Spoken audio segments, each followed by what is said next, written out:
right, so hi everyone. I am Sue Kuentz, the San Antonio Storytelling Association's president, and we are just excited to have you as part of our San Antonio Storytellers Story Night. We meet the very first Wednesday of every month, and recently, the last 2 years, we've been meeting on Zoom for obvious reasons. And we do hope at some point that we will be meeting back in our public library, and we'll let everyone know. We do have a Facebook page. Just type in San Antonio Storytellers. We also have a website, which is also sanantoniostorytellers.com. And we have an Instagram, which goes immediately to San Antonio Storytellers. So you can find us just about everywhere. Our Zoom link is very easy to find. And I'd like to thank and just praise the Tejas Storytelling Association for supporting us and letting the world know, at least the world here in Texas, that we are the San Antonio Storytellers. The Tejas Storytelling Association is trying to spotlight the various guilds, starting with us. So we're excited, and then moving on to other guilds, and we'll let you know more about that later. I'm going to let our future president, Rick Davis, our vice president, let you know more about that in just a little while. But we'd like to thank him because obviously we've got 35 folks here tonight, and I know that was with a lot of help from TSA. So what we're going to do is just get started with what happened today, which was just fabulous. There's 5 of us who are still trying to let everything sink in. For you see, just a little while ago, probably about a couple weeks after the tragedy that happened in Uvalde, we had 2 people contact the San Antonio Storytellers, one of which was Audrey Gillix, and I think Audrey is here tonight. I am. Yes. I am indeed. Hi, everybody. I'm driving home from work. I live in Atlanta.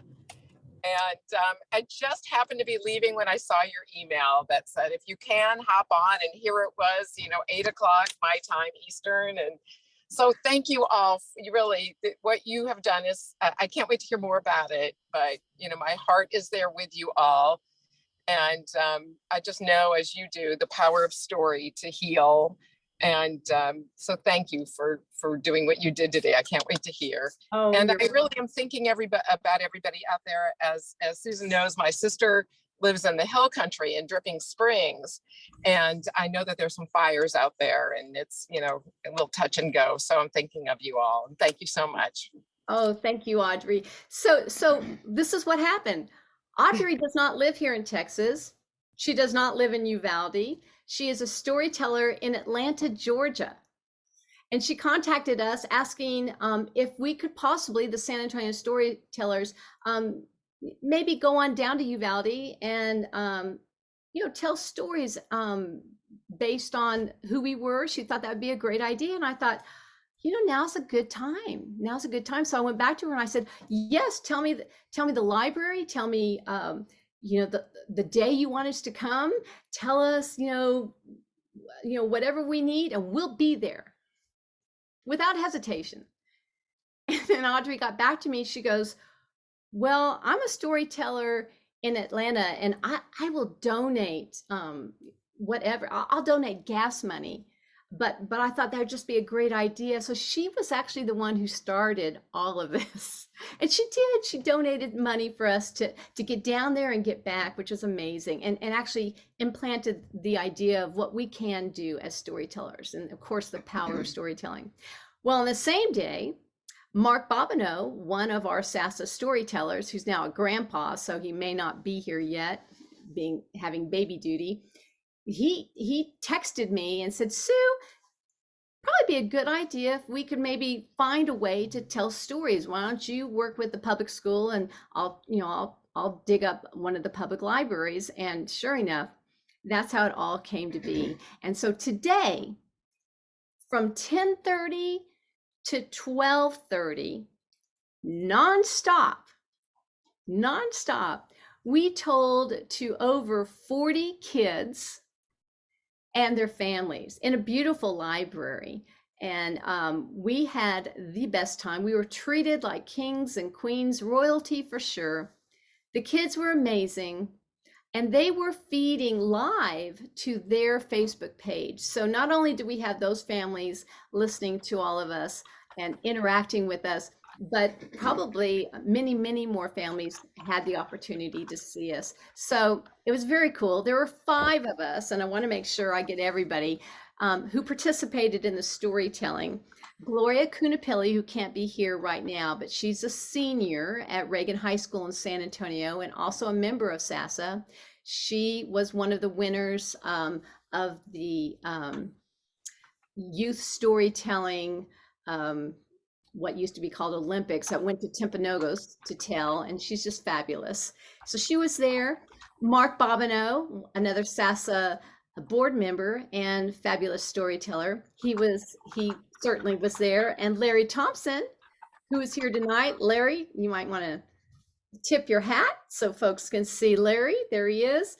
And Lulu Barbour, she's not a SASA member, but we're saying she is because she really wanted to come down. And as a librarian in Brenham, she really wanted to do something special. And I was at her library just a little while ago. And so she got permission to come on down, bring her banjo and her guitar, and she just did and her puppets, and she did a fabulous job also. And then of course myself. And every one of us are totally different tellers, and we got to share in our own way. And honestly and truly, those kids did not budge. They were fabulous the entire 2 hours. In fact, I even gave them an opportunity. I said, "You guys doing okay?" Nobody moved. "We're doing good." So we just kept on storytelling, and we told from 10:30 to 12:30, and we said our goodbyes, and we got to talk to everyone. And there's some great stories that Mark can tell you of a very shy child that Mark didn't even ask to come up there, but pretty much pointed at him to come up and help in a story. And this young kid did a great job, and his mom was so grateful. So, there were so many wonderful opportunities. They loved the puppets. We had some really bright kids who wanted to explain things after every couple sentences that we had. And we were fine with that. And then the library presented a fabulous lunch to us, and we ate so well and had great conversation and met the librarians, and they were fabulous and got some great stories. And as we were leaving, we were given a map to where the murals of these kids are located, because they are now, if you've been listening to national news, they've been many artists from that area have been painting murals on different store walls on the outside of each child, including that fabulous teacher and her husband, who passed away from a broken heart soon after.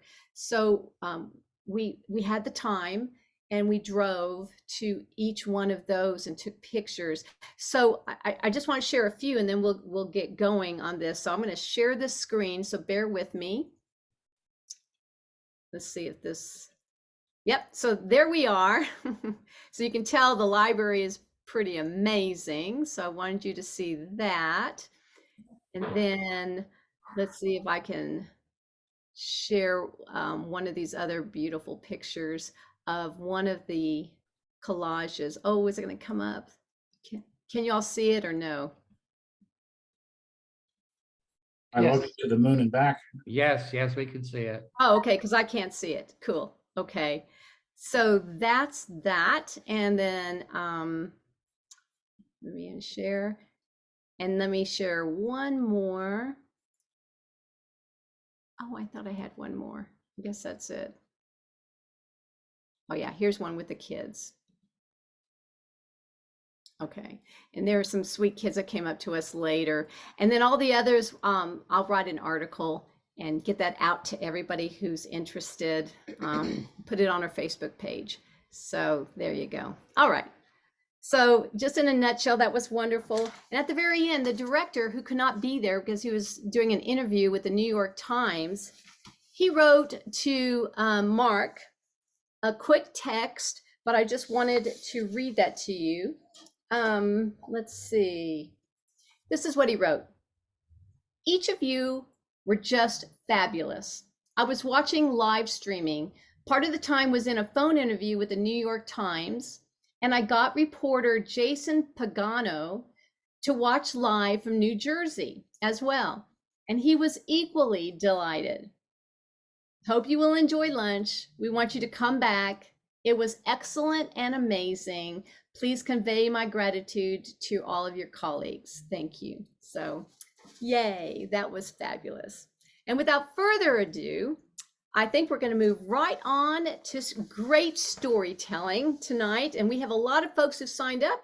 We're going to be here. Hopefully you'll be here till 8:30.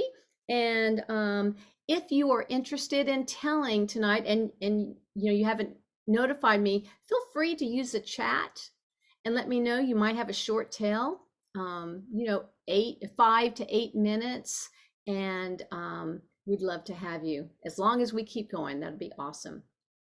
All right, our very first storyteller is the one and only Larry Thompson.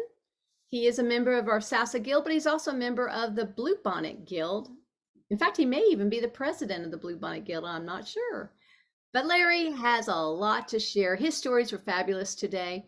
Not sure what he's going to do today, but I want you to know, and he'll let you know about his haiku. Take it away, Larry. We'll talk about that a bit. For those of you who were just listening to Sue, soft sell that program in Uvalde, it was fantastic. Some of you may not know that our own former governor, Dolph Briscoe, comes from Uvalde. And one of the more famous folks involved with Uvalde, is buried right there in Uvalde, is the Vice President of the United States, John Nance Garner. And you all know he's super famous for his quote where he said that the Vice President was akin to a warm bucket of spit. So this is, we were just overjoyed to show up in Uvalde, and we didn't know what to expect. The children didn't know what to expect. The parents didn't know what to expect. And for me, those are the best kind of programs we had. We blew them away. Lulu had the guitar out. She had the banjo out. She almost had to fight off one of the children to keep her picks for her banjo. It was a rocking crowd. Tonight, I didn't really have too much to talk about, but I'm happy to have the forum. Some of you may be familiar with Instagram, one of those online communities. And if you're not familiar with it, it's super fantastic, great way to meet people from all over the planet. But one thing that this site has different than other sites is you're only allowed to speak on these videos for like 30 seconds. Those of you who know me know how impossible that is to drag yourself down to 30 seconds, and especially if you're trying to do cowboy poetry, you just can't do it in 30 seconds. So I determined at the outset I was going to do this, and I was going to create these haiku. Now that's cowboy poetry haiku, and I call them yippee-yi-yay haiku. And here's an example for you. This is one I have that's titled "It's Hot," appropriate for Texas these days. And so if you're familiar with haiku, that's 5 syllables, 7 syllables, 5 syllables.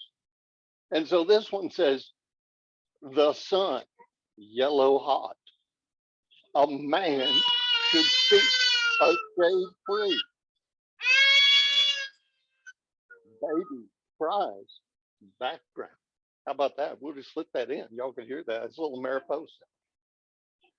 But I have a lot of fun creating these. You can do all sorts of these things, and it's super easy to record them and put them up there online.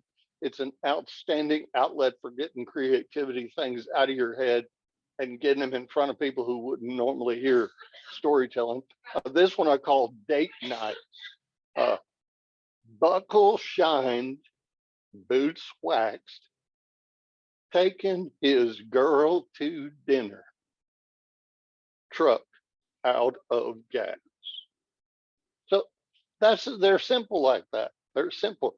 This one I call the errant toss.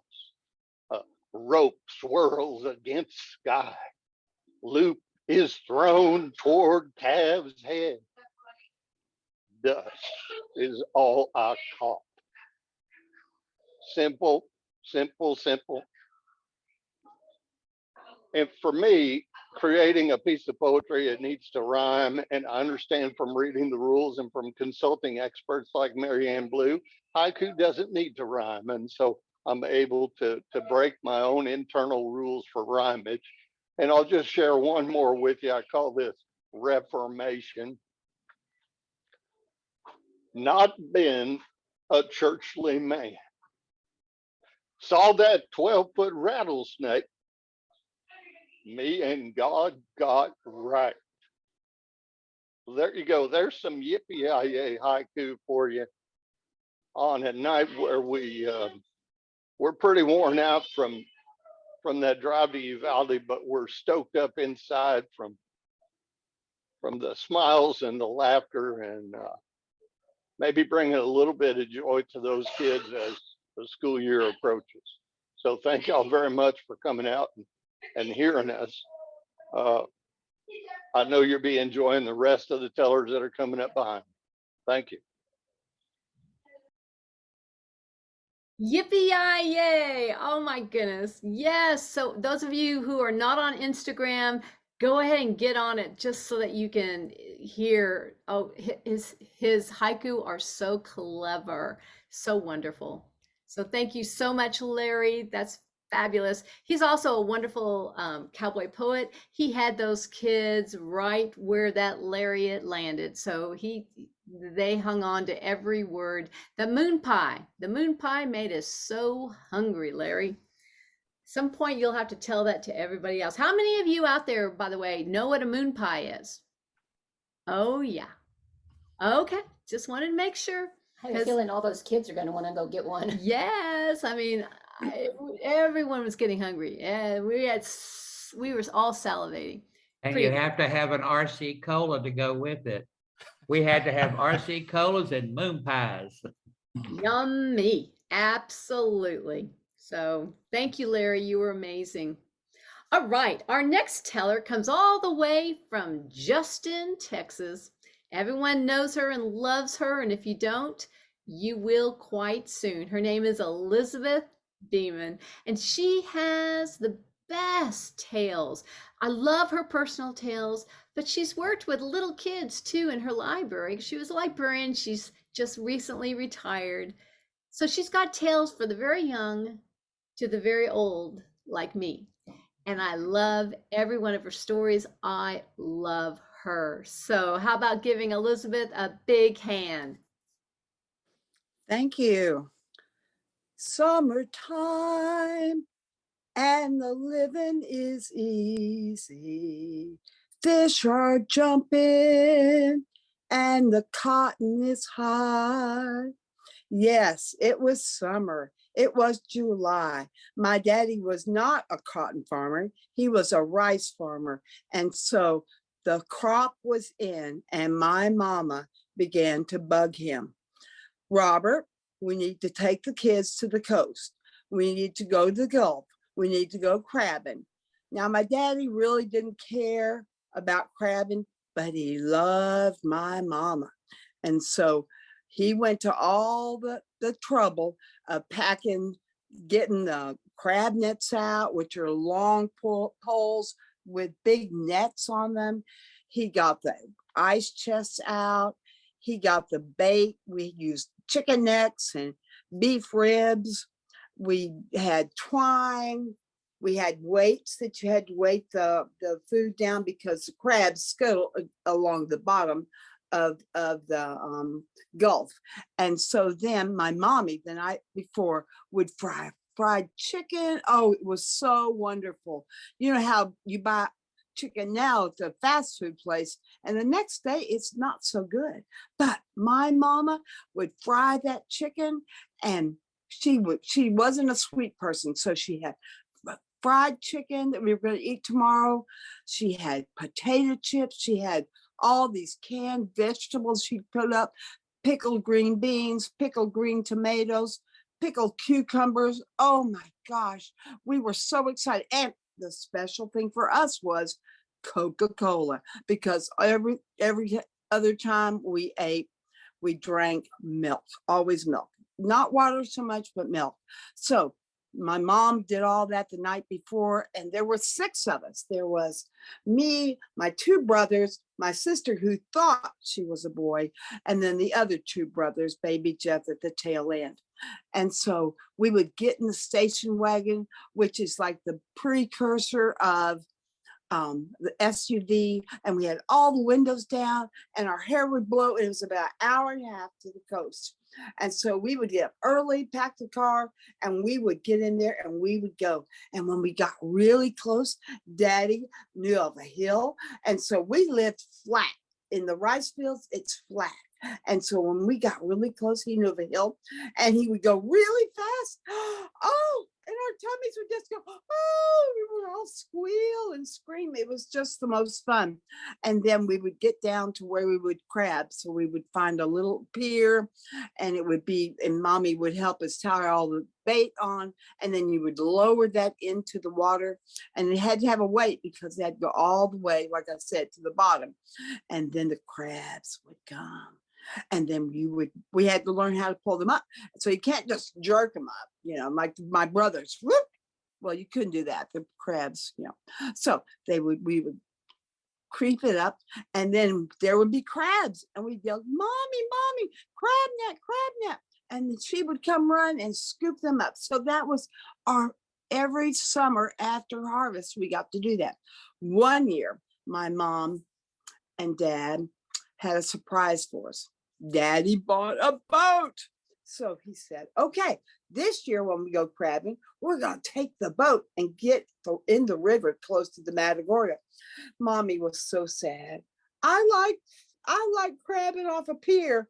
He goes, honey, because he loved his wife. He loved his precious Ellie. He said, honey, I'll find you a pier.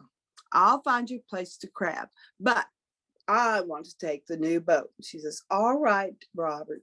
So sure enough, we did all the things. Oh, this chicken frying the night before, drooling over having just the vegetables that had been pickled. Oh, it was just so exciting. We were just little kids. We were so excited. And so we packed with the station wagon, because of course we still had the station wagon, and we went, and this time we didn't get to go up the hill because we were pulling a boat. And so we get to the river, and my mama said, I want to go to a pier. So he goes, okay, I found you a pier. So he did that first. He said, the boys and I, meaning the big boys, not the little boys, are going to go and put the boat in at the dock. And she goes, okay. So she helped set everything up, and we're starting to crab. I'm the oldest. I'm catching a few things. I've already caught like about 5, when all of a sudden, here comes the boat down from the river. Oh, it's so exciting. And my brothers are waving. My dad's cool, so he's not waving. But they pull up to the side of the dock, and he ties it off. And he says, Ellie, I'm going to go up and talk to George up here. I hadn't seen him in a while. And she goes, well, I've already caught 5 crabs, and I think Elizabeth's caught 6. So we're so excited. And so we're crabbing. Daddy goes up there, and we're, not really paying attention. Jeff's really little, so he's not doing too much of anything but wandering around, trying not to get in trouble. When all of a sudden we hear from the river, help, help. And we look, and it's Chris and Lynn, my 2 brothers. They have gotten in the new boat untied it, and it has drifted out into the middle of the river. Oh my. Ellie, my mother, starts yelling, Robert, Robert. He comes running, but he's on land. There's the boat floating in the middle of the river. Well, fortunately, here came another boater down, and he saw the problem, this 9 and 10-year-old boys in this boat by themselves, drifting. And so he hooked up and towed them in. Now, to be honest with you, I hope they were going to get a whooping. I mean, come on, untying Daddy's boat and letting it go. But you know what? When they came up, they were so happy to have them. They both, even my daddy, my mama, they hugged them. They said, "Oh, we're so glad you're safe." And that night, when we had finished the crab gumbo, as we sat around the table, we told all the stories of all the years we had gone crabbing, and just the wonderful memories of the smell of the gumbo and the smell of the excitement of crabbing. And that's my story. Thank you. Yes, we all want to be there. I mean, I'm just so hungry now. How much fun. How much fun. Thank you so much. Thank you. And I've never gone crabbing, so thank you for letting me go on this journey. I'm sure everyone else is salivating. Yes, I can see that you are. How much fun. Thank you. Miss Elizabeth, thank you. All right, our next teller, Chester. He is one of our SASA members, but he's also very much involved with his own storytelling guild, the Territory Tellers. And we're so happy that he's also a member here with us, because he's coming all the way from Oklahoma, which is fabulous. And of course, if you know Chester, he's also very much involved with the Tejas Storytelling Association, and having fun because he just got off the board. We miss him, but we know he's doing good things. And he has a fabulous story he was going to share with us in July. And we are elated that he's going to be able to share it with all of us right now. How about a hand for Chester? Well, thank you, Sue. That was awfully nice of you. Again, I want to offer my congratulations to those of you who worked with the Uvalde thing, the power of story, and frankly, it's kind of selfish. You feel so good when you help like that. It just makes you feel good, and that's a wonderful thing. I would like to take just a moment of personal privilege here, recognize a couple of people that I invited to tune in tonight. I'm going to do a little story, and in it, there's going to be a funeral. And the widow of the man involved in that story is named Pam. She's on your screen there somewhere. She now lives in Bells, Texas. And I just wanted her to hear the story because her husband passed away a couple of months ago. And I just wanted her to be involved. She's a nice lady, and I have a whole lot of respect for her husband. And I also invited Connie Neal and Barbara Fisher. Some of you know Connie Neal and Barbara up in Northeast Oklahoma. Connie and Barbara, I don't think they're the only ones husband and wife ever won the Marvin Brown Award from Tejas because of all the work they did, but they're nice people. And I particularly have a connection to Connie on this particular story because about a year ago I had this idea for this story, and I called up Connie, and I was going to try to do a little singing with a guitar, and he's a former band man. I asked him what he thought, and basically he said, I need to rethink it. Basically, very kindly said it wasn't very good. So I hope I don't embarrass him too bad tonight. But it is a story that is kind of important to me. And if any of you tuned in for the Territory Tellers group, you might have heard it. But I'm going to try it again anyway. When Johnny comes marching home again, hurrah, hurrah. When Johnny comes marching home again, hurrah, hurrah. The men will cheer, the boys will shout, the ladies, they will all turn out, and we'll all be glad when Johnny comes marching home. It's a Civil War ballad about the men and women coming back from whatever they had to face in the war, the Civil War. But when you listen to the lyrics, wouldn't it apply to any war?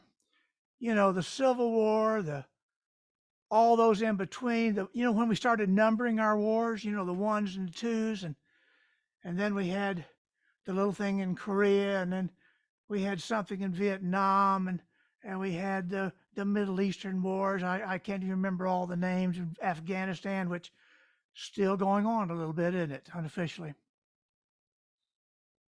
All those things of people that participate and have to come home and tell their family or not tell their family what they had to go through. Some of you may have seen the movie Saving Private Ryan. Excellent movie. The first 20 minutes are probably some of the best cinema ever made. But in the movie, there's a subplot, a sub-movie. If you recall that Tom Hanks plays a character who's a well-respected officer, and he has a group of men that really like him, but he's real tight-lipped, and he won't tell them anything personal. He's a really good officer, but he won't tell them anything about what he did before the war. In fact, they are so insistent on it, they even have a pool, and they try to trick him and everything they can to do to get him to tell what it was he did before the war. Well, they're on this mission. They're walking across country, and they come upon a German gun placement. There's a firefight. One of their guys gets killed. They kill all the Germans except one. It's very emotional. I can only imagine what it must have been like with the adrenaline flowing. And one German was not killed, but the men are so angry, and they're trying to. They want to do something. They can't decide what to do with this German prisoner. Do we shoot him? Do we turn him loose? Do we take him to a prisoner of war camp? What do we do? And they're so emotional, they're almost ready to shoot each other. And Tom Hanks says, I was a coach. I was a coach and English teacher. And it so shocked them that they all just stopped. And the tension stops at that point. How do you tell people what you did? And that's what his character says. How do I explain to people when I get back home what happened, things like today? Well, I told this story at a group we had at work. About every 2 months, we'd have a group dinner. We had 40 or 50 people in the building.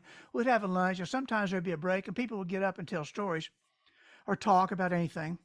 And I just got up and I told about this story, about the movie. And as I was telling the story, I realized that sitting over there just a short ways from me was Denny. Denny was our director of elementary education, outstanding guy, well-liked, respected. He's a loved guy. He didn't talk much about his war experiences, but one day in his office, he was in a quiet mood. And he was telling me about what it was like, and he used the term lock and load, when you step away from the base camp into the jungle. He did say, by the way, after going through that experience, no parent ever frightened him again. But he was talking about that, and it was just so serious, but he didn't talk too much about the war. And then a couple of months ago, I attended Denny's funeral. And at Denny's funeral, one of his friends who had served with him talked about Denny's job of doing these sensors he had to place at night in the jungle. And Denny had never mentioned that he had won a bunch of awards, but they had a plaque there in the front of the service that had all these medals, including the Bronze Star. And I think that's kind of a big deal. But the man who made the little eulogy talking about Denny said something else that really got to me. He said after they got out of Vietnam, they were back, but they're still in the service. They were in Germany, and they were on a weekend recreational thing in Heidelberg. And they were standing on a balcony in Germany there in a hotel, enjoying themselves. And not too far away, there was a park, and they were having a celebration, and they were firing fireworks, lights and fireworks explosions and so on. And it reminded them of Vietnam.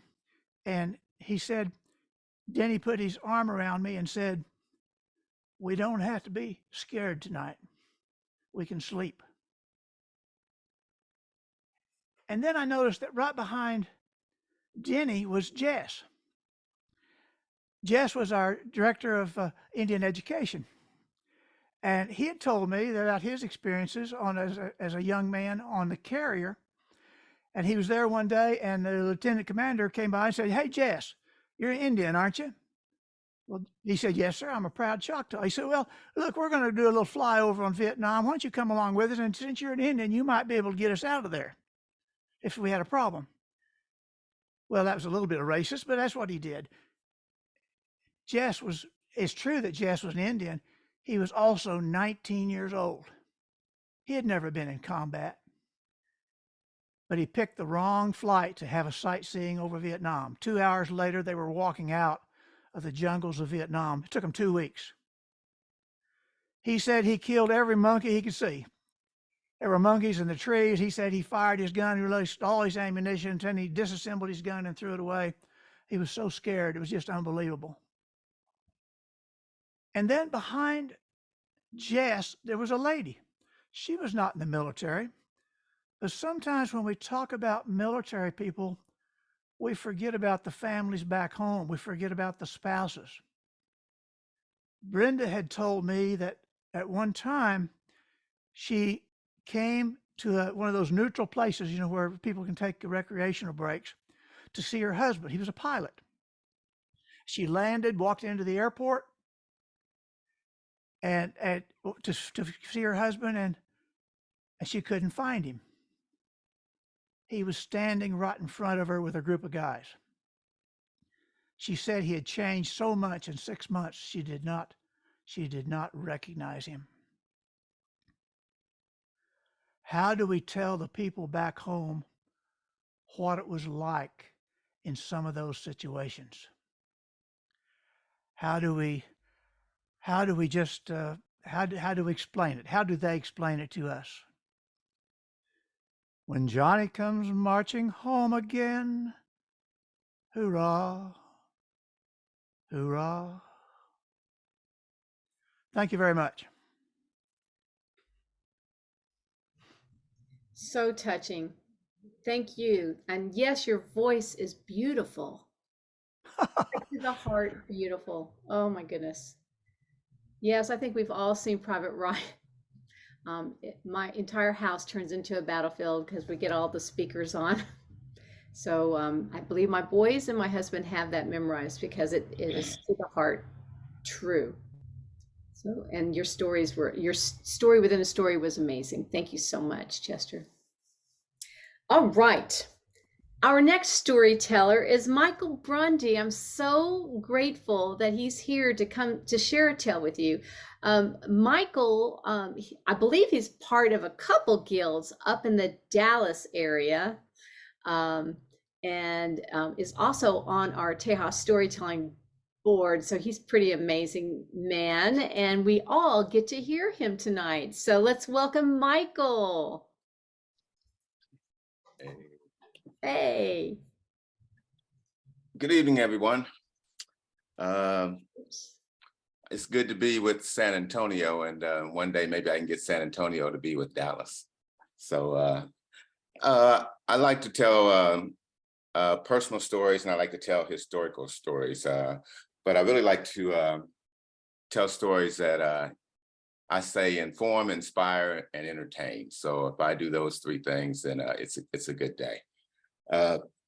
Especially with COVID going on, as well as politics and social injustice and climate change and all the other kind of junk that's happening.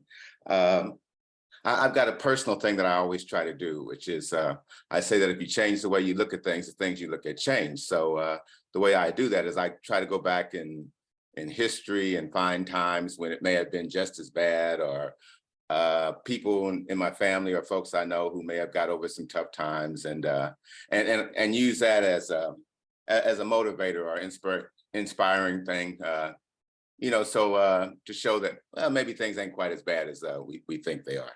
So this is the story in that same vein, because right now we've got climate change, we've got social injustice, we've got war, we've got inflation, we've got political intrigue, we've got all kinds of stuff. And if you're in Texas, the one thing that we all have is some very, very, very hot days. I mean, summer is being like, whew. But it hasn't always been like that. And there was a time in our history when I think that we might even appreciate a day like today or a summer like we've been having. Back in the 1800s, this guy, Reverend Williams, he lived in a place called Bethel, Vermont. Okay. Now, Reverend Williams was just like all the other ministers of his day in upper New England. He didn't have a steady church. You know, he traveled around and was at a different church every weekend. You know, that's what ministers did back then.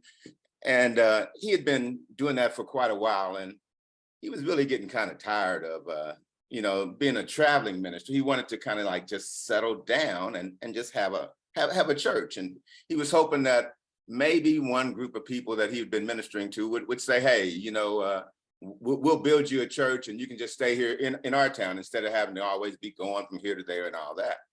And it was about 1815. And they had plans, but then all of a sudden the plans got changed. You know, he was hoping that they build this church, but well, let me tell you what happened. In 1815, that winter, well, it was a normal kind of winter. It was kind of cold, kind of dry, not a lot of snow, but it was just a regular cold winter. And in January came in 1816, and just about the time when you think winter would be easing up, well, winter didn't ease up. And when it would be about March or April, when it was about time to be starting to plant seeds and get ready, the crops ready, winter still wouldn't ease up. You know, it was just still cold, just a bitter cold. And the people didn't really know what was going on, but they said, well, we'll just plant a little bit later. And all of a sudden they started having strange weather patterns. It would be like really foggy. And no matter how much it rained or how much wind blew or whatever, the fog wouldn't dissipate. Just crazy kind of weather patterns. Now they'd have some really cool sunsets, and they liked that part, but the coldness was just something that was really bugging these people. And what started happening was people started to leave New England. They started to move because they couldn't plant any crops. And when they did plant crops, well, then the crops would be no good. See, they tried to plant crops again in May and in June, but in that year, in 1816, it snowed in June in Vermont. And that snow didn't just go to Vermont, it was down through Maine and all the way down to Connecticut. It was so cold that there was frost on the ground, even in Savannah, Georgia. By July, for the 4th of July, there were 3 feet of snow in New England that summer. And Americans celebrated the 4th of July inside churches to stay outside of the cold. Well, when it gets that cold, people, they started wondering, well, what the heck is up? And that's when they started to move. So many people moved from from Vermont. They said about 15,000 people over the next year had left Vermont. They left Vermont to go to the Midwest. And so many of them went to Indiana that in 1816, Indiana became a state. So many of those people went to Illinois that 2 years later in 1818, Illinois had become a state. People were just getting the heck up out of New England. It was just too cold, and they didn't have any kind of explanation for it. Now, not only was it cold in North America, in our part of the country, but it was terrible in Europe. I mean, they say that the weather pattern had changed so much that there was just constant rain in Ireland and in London and all over that part of Europe. So much that the potato crop wasn't worth a darn. And that was the first time Irish people started to leave Ireland to come to America because of the lack of potatoes. But then in Germany, it was just the opposite. In Germany, the weather was so bad that they couldn't grow wheat, and then they would substitute potatoes to make bread. Hence, we end up with potato bread. It was just a terrible time. If you go across Asia, the weather was bad. Still, it was cold all through the summer. And consequently, the monsoons were offset and the rains came at the wrong time. And now they had flooding, and now we get all kinds of plagues. 1816 was a terrible, terrible year. It just never got warm. All the way through the whole year, it was cold, just remained cold. They call it the year when there was no summer, 1816. On these kind of days when we have 100-degree weathers, we would have been glad to have just a little bit of a summer back in 1816. It was such a tough time that people forget that we made it through that. They forget that we handled those kinds of tough times, those times when we didn't know what was going on, when we didn't know what was affecting the weather. Now, really what was going on that people didn't know was way across the ocean, on an island in Indonesia. A volcano at Barbour had blown up, and a whole big mountain, 2/3 of this mountain blew up. And that just sent all kinds of sulfur and ashes, they say 25 miles high up into the sky. That much. And it just began to float all around the planet. Now there's special kinds of volcanoes. You know, there's volcanoes, and then there's what they call super volcanoes. Now we only have about 20 super volcanoes, and volcanoes that are located in a special part on the planet can be especially devastating. So if you can imagine being 30 degrees above the equator or 30 degrees below the equator, that's the special part, because that's where the trade winds blow and that's where the weather goes. And if you have a volcano that blows up like that one did then all of that soot and all of that ashes, all that sulfur will just flow all around the planet. They say 100,000 people died immediately from the blast. It's what they call the Eastern Pompeii. It was that devastating and killed that many people. But all around the world, it just caused the whole climate to change. Now, it's one thing nowadays when something like that happens, we'd probably know about it because it would be on the evening news. Somebody would even probably have it, taken a picture of it. It may have been on Facebook Live or Instagram, who knows? But back in those days, you know, we didn't have the same kind of communications. It wasn't in the newspapers. It wasn't on TV, on the radio. Nobody around the globe, unless you were in Indonesia, knew what the cause was. They just knew that the weather had changed, that the sunsets looked different, that the skies were foggy, that the temperature never got warm, and there was no summer. Now, a lot of things happened and a lot of things came out of that, you know, what you'd call a catastrophe. But for one guy, oh, Reverend Williams, well, things worked out for Reverend Williams. See, a lot of people left Vermont because they were trying to get to what they thought was going to be a better place. But there was a lot of folks who began to, you know, question their God. They questioned science. They questioned all kinds of things. And there's a lot of folks who had a come to Jesus moment right then and there. And they were willing to build a church for that reverend that would stand for over 200 and now 206 years. Just because in 1816, there was no summer. So when you think that it's kind of bad because, we have some hot days here in Texas, or, we've had some hot times, we're able to eat. We're not suffering any famines because of it. And we're handling the plagues and all that kind of stuff. And we've got good communication, so we know what's going on in the world. So we're not nearly in the same position that people would have been in 1816. So take that little piece of history and know that anytime that you think that things are bad, if you change the way you look at things, those things that you look at will change. And in 1816, there was no summer. It was a hot day. That's my story, and I'm sticking to it. Thanks, guys. Bravo. Thank you for that reminder. As I drink my water from my well, and I do still have water in my well, not much. You're blessed. 206 years ago, and that church is still standing. Yep.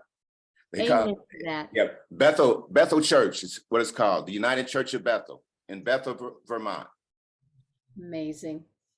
All right. I had no idea. Thank you for bringing that super volcano to our existence in our mind. I will be doing research. That is so amazing. Thank you so much. And so glad you joined us. So cool. Hey, thank you, Michael. Thanks for having me. Glad to be here. You bet. All right. Our next storyteller and story songwriter, musician, puppeteer is just amazing. We are so happy to have this young lady come join us. Her name is Lulu, and Lulu Barbour is actually from Brenham. And oops, I think, there you go. She is also a magician because she keeps disappearing. There we go, right there. She is a storyteller at her library in Brenham. I mean, that's like the best job you can have. Lulu and I, oops, you're disappearing. Maybe you should get closer. Lulu and I actually met about, oh gosh, what's happening there? Actually met about 30 years ago. And we went to a Tejas conference in Beeville, and we roomed together. We didn't know each other then, but we got to know each other. And thank goodness we're friends, and she's staying with me now. She came with us today to Uvalde, and oh my goodness, her singing has just been fabulous. Her puppeteers, she had those kids just tapping those toes and singing along and dancing. She truly made the morning with us. And one of her last songs that she sang was This Little Light of Mine, which all the kids knew. And everybody was singing. Those little kids were dancing.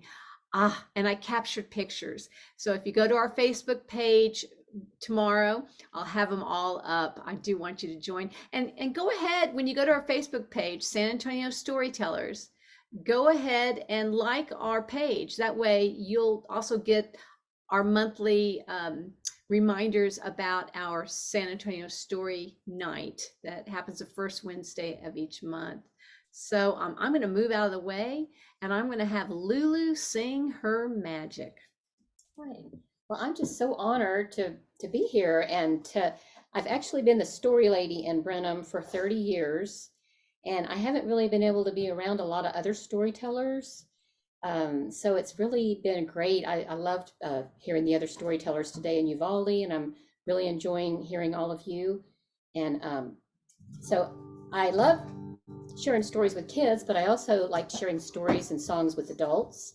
And I grew up in Houston, Texas, before I moved to Brenham, but my mother was from the mountains in Tennessee, and her family was what you might call hillbillies. And so anyway, I grew up listening to stories about that my mother would tell, my grandmother and my aunts and uncles, about living in the mountains in Tennessee. And there's one guy that always came up, and his name always came up around the dinner tables and such. and that was Dan Green. And Dan Green was a moonshiner that lived a few miles down the road from where my grandma and her children lived, up on a way up in a mountain, about 5 miles up a mountain in the Cumberland Mountains. And anyway, the last reunion that I ever went to, this has been a while back when my grandma was still alive, one of my uncles told a story. He was such a great storyteller. And he told this story about him and his brother when they were about 13 and 15 or 12 and 14. Their very first job was working for Dan Green. And they were doing, Dan Green also had a farm. And they were doing odd jobs around the farm. But my grandma didn't know one of the jobs was hauling, helping him haul his moonshine. She found out when she was like 90 and got really upset. But anyway, he told me that they would actually, anyway, they'd haul it. One time he told me this story happened. He said a big old hog fell into a vat of moonshine, Dan Green's moonshine, and he was too big to lift him out, so he just left him there. And that moonshine became famous and known far and wide as Dan Green's hog liquor. So when he told me that story, I was like, that's just got to be a bluegrass song. So I went home and I told two of my friends I was singing with at the time, listen to this story. This has got to be a bluegrass song. So we came, the three of us came up with this song. So this is what I'm going to share with y'all. And it also, this song won in the humorous division of the Winfield Songwriting Contest. I don't know if any of y'all know about Winfield. It's a big, huge folk festival that happens every September. It's called Walnut Valley, and it's in Winfield, Kansas. But anyway, here's the song. Dan Green's hog liquor, it's too hot for a city slicker. There ain't nothing that'll hit you quicker, best moonshine in the land. Back in 1939, Dan Green had a still. He was making some fine moonshine way up in the hills. People came from miles around just to sample some of that shine. Well, they was asking, but he wasn't telling what made it taste so fine. And it was Dan Green's hog liquor. It's too hot for a city slicker. There ain't nothing that'll hit you quicker, best moonshine in the land.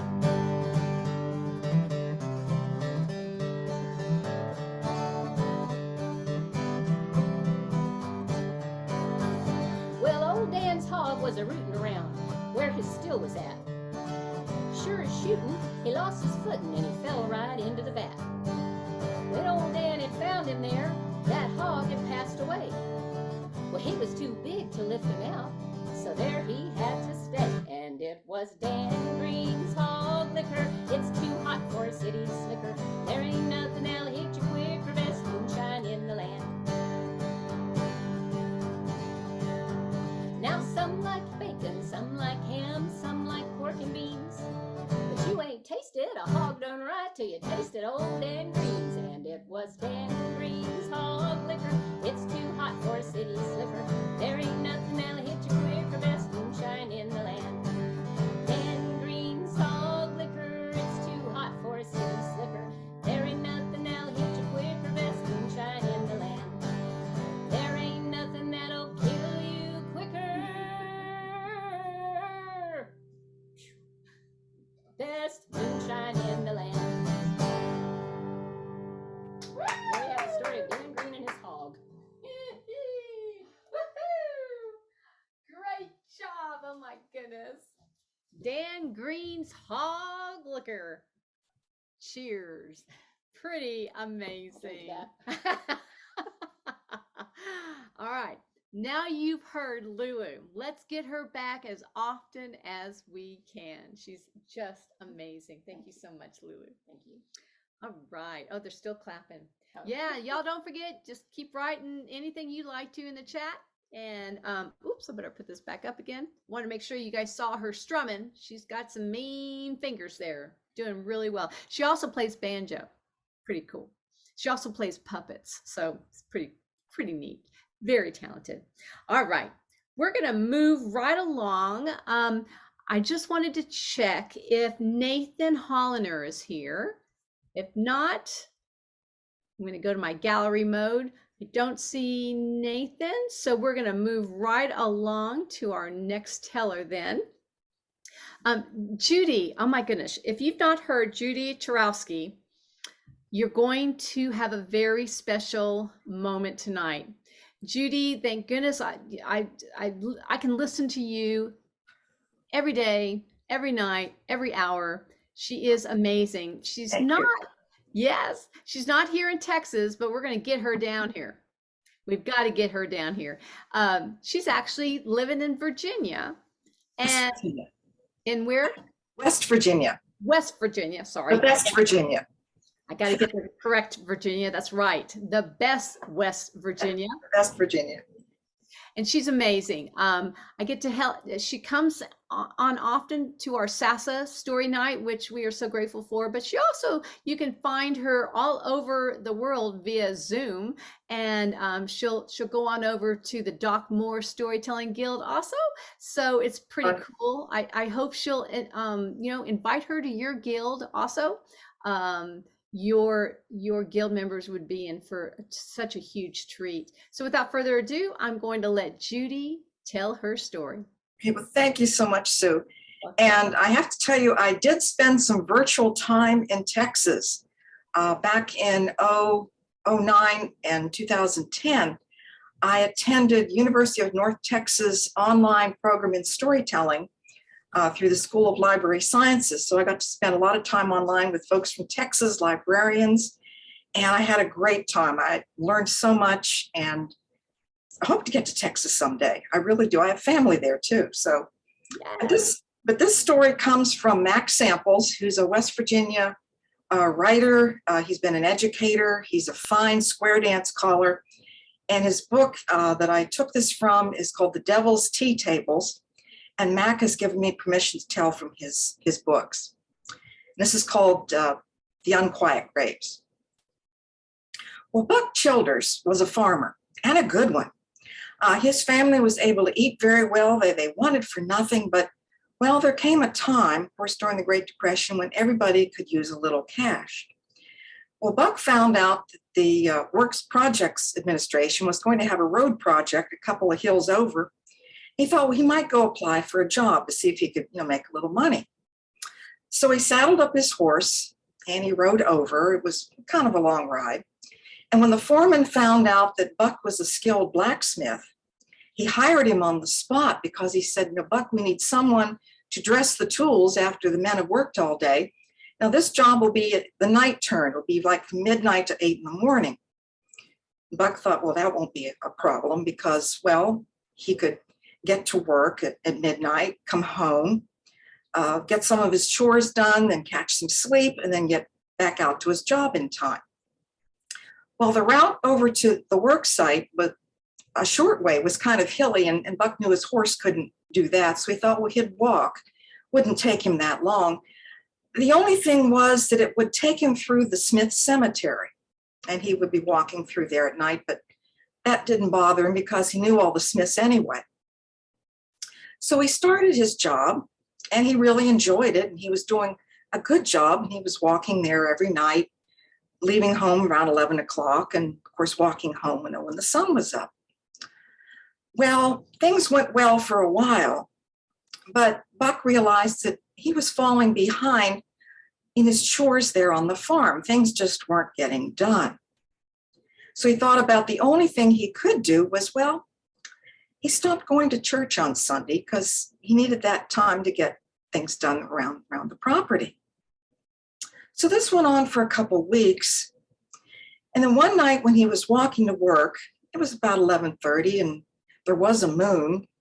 He was walking through the Smith Cemetery and something caught his eye over on the edge of the cemetery. It looked a little strange.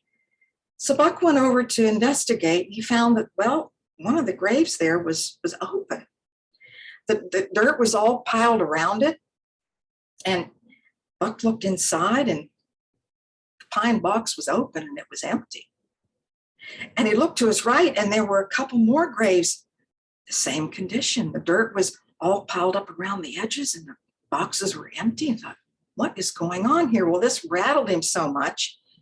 He knew that the old mountain man Redbrush just lived about a quarter mile away. And so Buck had to tell somebody about this. So he hightailed it down to Redbrush's cottage and knocked on the door. Well, Redbrush answered the door in his long johns and his shotgun, wanted to know what was going on. He says, Buck, what are you doing here at this hour? He said, Redbrush, you're not going to believe this, but something's going on with the graves up there in the Smith Cemetery. I want you to come up and see for yourself and tell me I'm not crazy. So Redbrush says, well, okay, I'll come with you, Buck. So they went up to the cemetery. As they walked around, Redbrush said, what's the problem? Buck said, well, there were graves open all alongside here. There are about 6 of them, and boxes were all empty.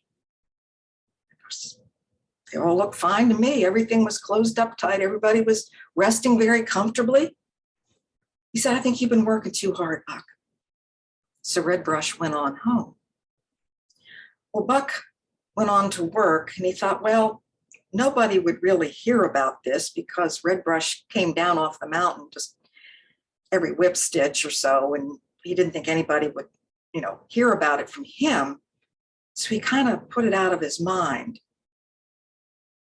Then a couple of days went by, and he was walking through the cemetery, and it did look all right. But after that, Buck started to go to church again. Thank you for the listen. Yes, he did. My goodness, that was amazing. Tell us one more time where that story came from. That's amazing. It's a book called The Devil's Tea Tables. It's stories usually are from around Kanawha County in West Virginia that Mac has collected. Some of them are family stories that he's worked on. Some are stories from around the area. But he has a couple other books out too about ghosts along the Elk River. But Mac's, I've known Mac for years, but he was so gracious to say, yeah, you can tell my stories. So. Oh, yes. Oh, thank you for doing that. No way would I have heard that before. So thank you so much. Thank you for having me. You bet, always. All right, so we're going to move on. I don't want to forget about Rick. So Rick, after our next teller, I'm going to let you share a few upcoming virtual events that you know about when it comes to zooming in some other guild fun things going on. So our next teller is Jamie Blount. And Jamie, I hope I get your state right. I always mess this up. To me, it looks like you're from Florida, but you're from North Carolina, correct? Yes. Jamie was a member of SASA. We hope he'll join back again, but he moved, and I'm so glad. One of the silver linings of COVID is, we found him again, and he's joining us pretty much each month. So it's been a lot of fun to hear Jamie. So without further ado, Jamie, tell your tale.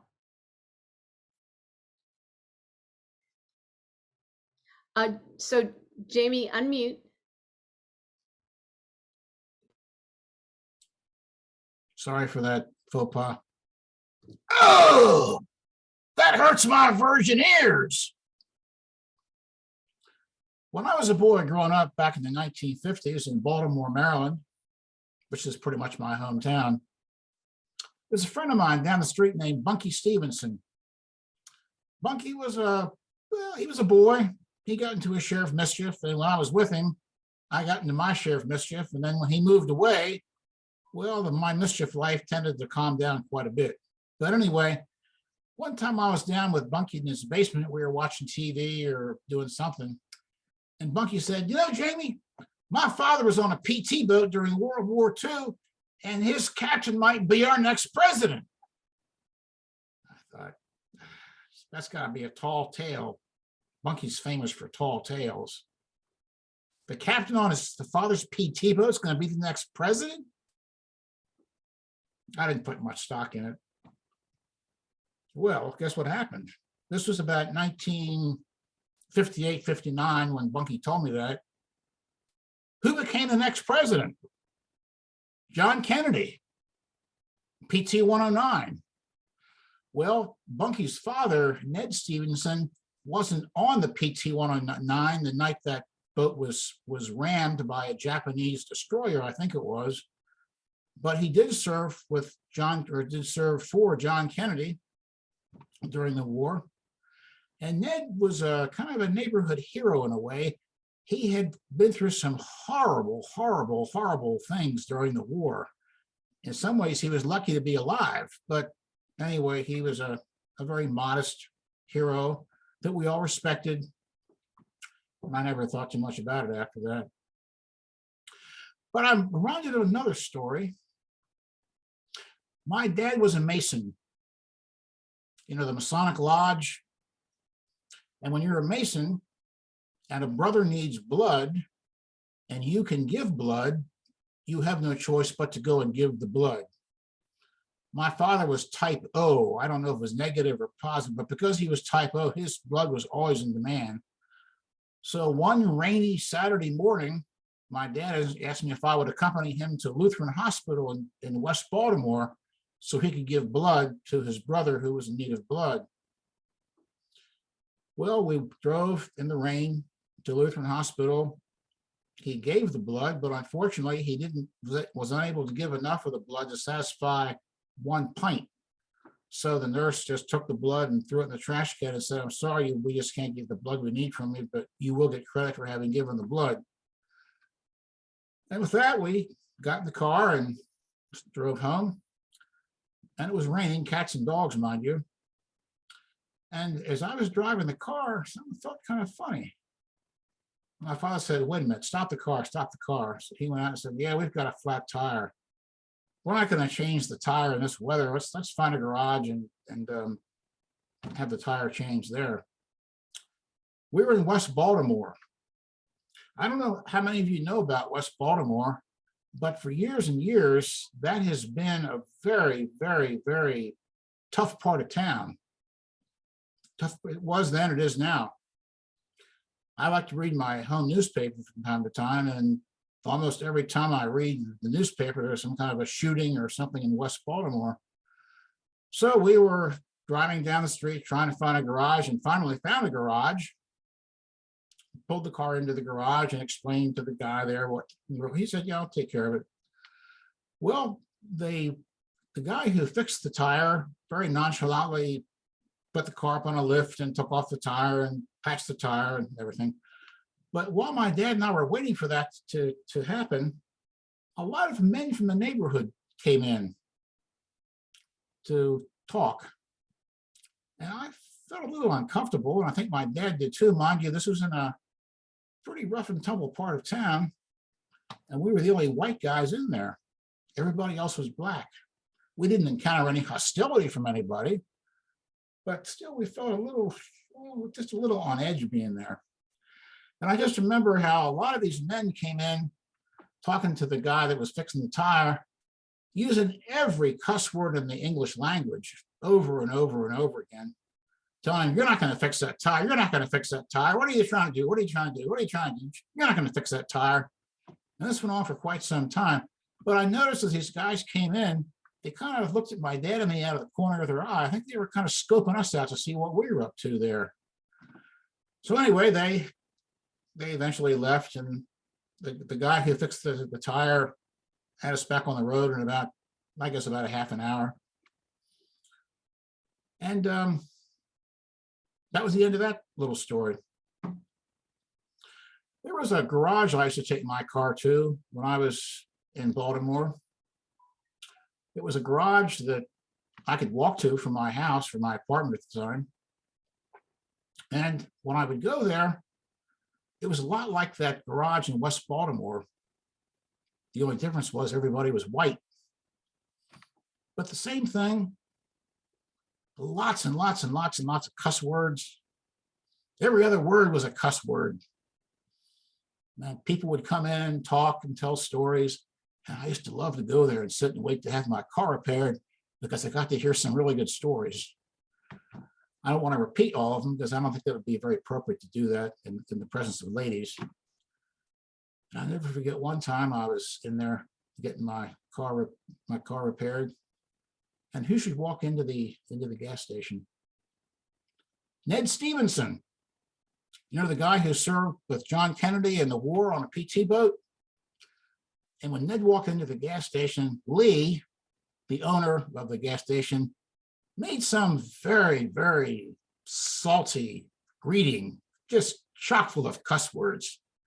And Ned went, "Oh, that hurts my virgin ears."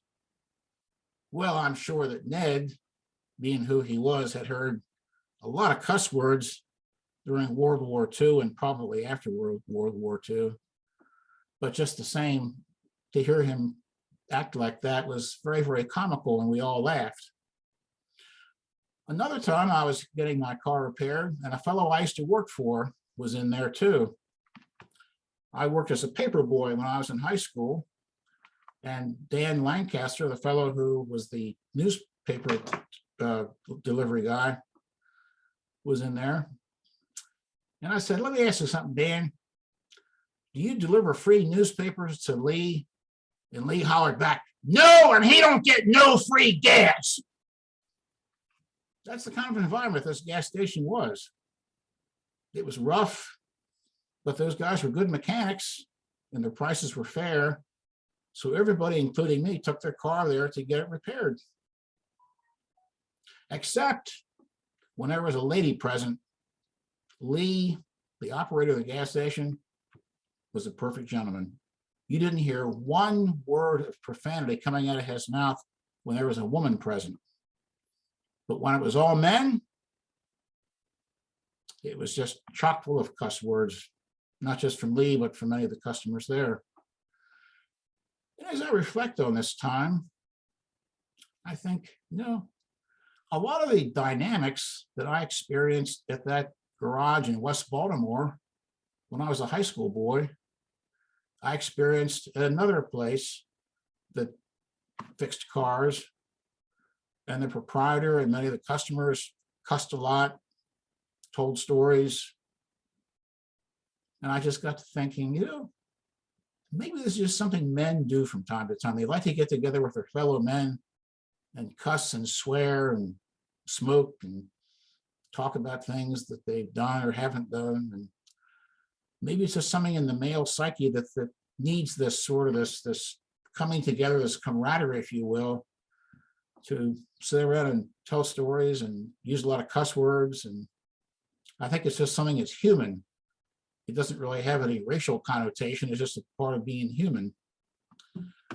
And so I think that as I look back, I'm very thankful to have had these experiences, both in West Baltimore and at the gas station not far from where I used to live. Well, unfortunately, a lot of the guys that I used to know there have since died. Lee died a number of years ago, and so did Dan. But the two sons worked there. Lee had two sons, Timmy and Tommy. I suppose they're still there. Lee tried to talk them out of going into that kind of work, but they wouldn't hear of it. They wanted to be mechanics just like their father. They're good mechanics. Their father was a good mechanic, and they had other mechanics working there. So if you went there and took your car there, you knew they were going to fix it right, and the price was reasonable. So I think sometimes we meet people who have a pretty tough exterior in a certain context, but get them in another environment, they change, kind of like a chameleon. Thank you very much.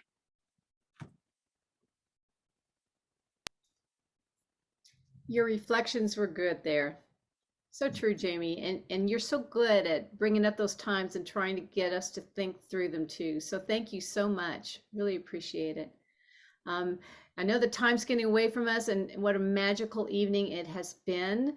Thank you all so much for being here. I would love to introduce to you Rick. We're going to bring Rick Davis to the front stage because he's the one that's actually, he and his committee have done great things of putting together our guilds and trying to get us in this community of telling, and there's a lot of cool things going on. So Rick, go ahead and share out. Thank you so much, Sue, and what a privilege it is for us to be allowed to sponsor and feature the SASA Story Night on one of our virtual events. We do plan here to have virtual events throughout the year, and we are honored to help broadcast SASA's Story Night. What an excellent evening of stories and camaraderie. I have had a wonderful time and really enjoyed it. We do plan to present more gills and feature our gills around the state and in Oklahoma, hopefully, as the time rolls by. Our next event will be in October. We're going to feature the Heart of Texas Storytelling Guild of Waco in their annual October event, where they have a walkabout in the cemetery, and you approach different graves and there's someone there telling the story of who lies at their feet. And there'll be also a ghost story concert for their youth tellers, and that will be our October event. In November, we will have a celebration from the Tejas Storytelling Association, and our tellers will each be from one of our guilds, offering up their tale of, a cornucopia of stories, we hope. And then, of course, in January, we're going to feature the North Texas Guild out of Dallas doing a workshop. They have a workshop each year in the winter, right before we all gather, we hope, in person for the TSA Storytelling Festival, the Texas Storytelling Festival, sponsored by the city of Denton in Denton, Texas. And we hope all will be there face to face. But tonight, we did kick off our program of virtual events featuring, showcasing our wonderful guilds around the state. And tonight, SASA's Story Night was just exemplary. Sue, thank you all very much. John Hale for our technical team, and of course, Dean Keith from TSA's technical team. We hope that we will have more successful events, but I'm not sure we'll ever be able to top our opener. Thank you very much, Sue.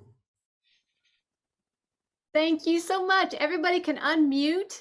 Rick, that was amazing. I was able to type in as much as I could. So just so you know, stay in touch with TSA. You know, they will what do you call it? E-blast you. They will, that sounds terrible, but you know what I mean. They have a Facebook page.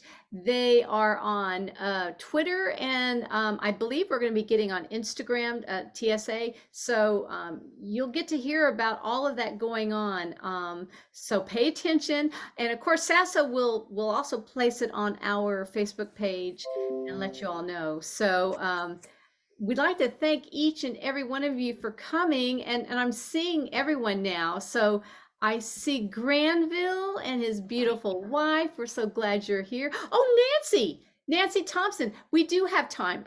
Nancy, I don't know, I must have skipped you. I am so sorry. Nancy has a fabulous story, so hang on tight. I'm gonna let Nancy take a deep breath. I bet she thought I was totally gonna forget, so I'm so glad I'm looking at the gallery. I got so nervous at the beginning. So I guess that's me. Nancy, yes, Nancy Simpson. Oh, I'm so sorry. I cannot believe I forgot you. She is here to tell a story, and I'm elated that she's here. She was going to be traveling, and thank goodness we were able to grab her for tonight. Go for it, Nancy. All right. This is a Japanese story, and you may have heard the story of the badger and the magic fan, but actually that's not quite right. It wasn't a badger, it was tanuki. And my storytelling friend Hiroko Fujita and Fran Stallings told me the true version of this story. So I'd like to share that with you. Mukashi mukashi aru tokoro ni. Once long ago, in a forest in a certain place in Japan, there were 3 little tengu children playing with a magic fan. Now, if you're not familiar with the Japanese goblins, the tengu can be recognized by their unusually long nose. So these 3 tengu children would fan their nose with one side of the fan, and it would grow even longer. and they would fan it with the other side, and it would shrink back to its original size. They'd fan it, and it would shrink back. Oh, they were having the best time. They were having so much fun. So as it happened, Tanuki came along, and Tanuki, well, some people call him a raccoon dog, some call him a badger. Well, more about that later. But Tanuki is a trickster, and he really liked the idea of that magic fan. He thought that that magic fan would help him play some really good tricks. So Tanuki is a shape shifter. He can change his shape. Tanuki changed himself into a little girl, and he brought a tray with 4 bean jam buns on it, a delicious anko topping. Well, now there were 3 Tengu children, so each of them had one of those delicious anko buns, and they all noticed that there was one left, and they began kind of talking about who would get that last one, and then they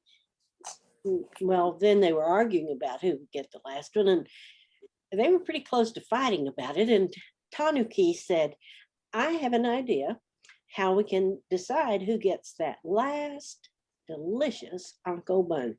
Here's what we'll do. We'll have a contest. You close your eyes as tight as you can, like that, and you'll hold your breath as long as you can. And when I count to 3, you'll start, and whoever can hold their breath the longest time will get that last jam bean bun. So Tanuki said, Ichi, ni, san. The Tengu children closed their eyes and held their breath, and Tanuki grabbed that magic fan and ran. And I don't know how long those children stood there, but Tanuki was laughing. He was really pretty proud of himself for getting this magic fan. He was already starting to plan how he could use it. And he came to a temple, and he saw in that temple the most beautiful girl, young woman, really. And she had on this expensive kimono, and right away Tanuki thought to himself, well, she must have a rich father. And sure enough, he was one of the richest men in all Japan. So Tanuki worked his way through the crowd, and he tiptoed up behind that beautiful young woman, and he fanned her nose, and instantly her nose became as long as her arm. Well, Tanuki, of course, had dropped down and crept away, and he was gone. What a terrible fuss there was. A beautiful young woman with a nose as long as her arm. Her father was so upset. He called every doctor in Japan and tried anything that any doctor, or anybody else for that matter, could suggest to have his daughter's nose go back to her normal size.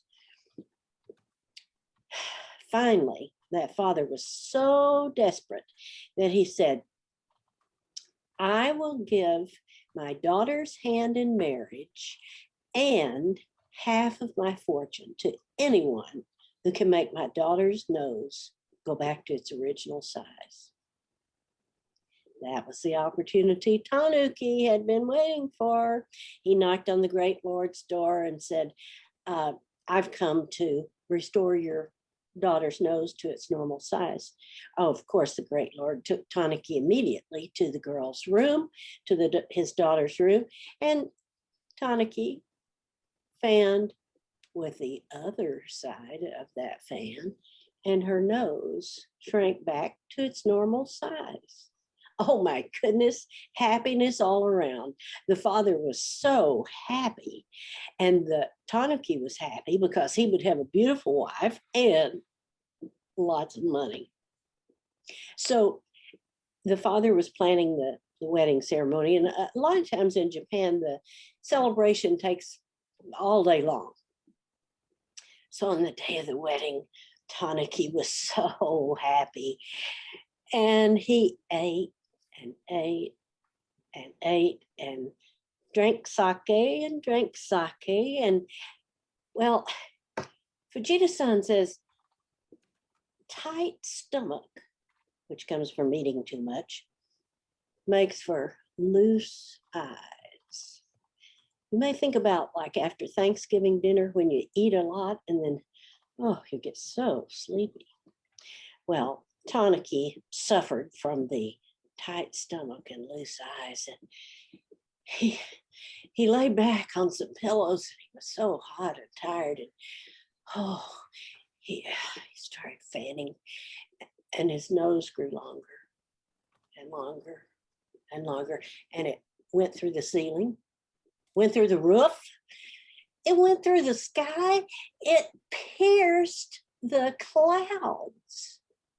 And by then, Tanaki was thinking, wait, but it was way too late. It was way too late for him to do anything else. So the heavenly workers were building a bridge over the Milky Way of Onagawa, and one of them said, well, look at that. That pole is perfect. It is exactly what we need. So help me pull it up. Yo-sho. Yo-sho. Yo-sho.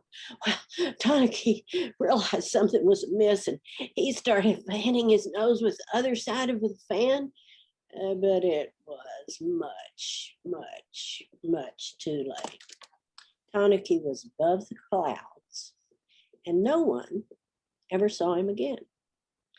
And that is why nobody is quite sure, is Tanaki a raccoon? Is he a dog? Is he a badger? Maybe he's a fox with a big furry coat and a black mask over his eyes. Tanaki is Tanaki Oshimai. Thank you so much, Nancy. Oh, Tanaki, what a trickster. Oh, yeah. Yes. If you don't know much about Fujita-san, Nancy certainly shares her through all these stories, and actually went on over to Japan. And Fujita-san and Nancy, how old is Fujita-san now? I believe she just turned 85. Yeah. So many tales, so many wonderful hands-on puppet type three-dimensional games and figures that she has taught Nancy to use, and Nancy tells those tales, and she's marvelous. Nancy actually lives in Austin, Texas, and thank goodness she's a member of the San Antonio Storytellers and participates with as many things as we can do also here in San Antonio area.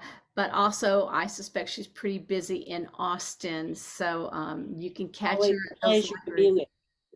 Oh, I'm so glad. And Nancy, oh my gosh, I only bragged about you all day today, and my eyes just blurred over everything. So I apologize. And I know there's probably other people who wanted to tell. It's a good thing that we run out of time. That means we want you to come back the first Wednesday in September. I posted it in our chat. Just look for us on our Facebook page, and we'll get all that information out.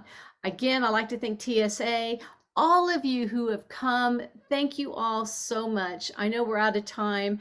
We want you all back. Invite your friends. We bring in everybody. So invite your friends that are out of state. This is a great time where we can all gather. And again, we'd like to thank TSA folks who are our hosts and our co-hosts tonight. We couldn't do it without you. And Rick, thank you so much and your committee for having this wonderful incentive. I can't thank everyone enough. So with that, cheers, good night, until next month. And I hope we can join the rest of you with all your other events, storytelling events going on. Let us all know. All right. Good night, everybody. All right. Right, Sue.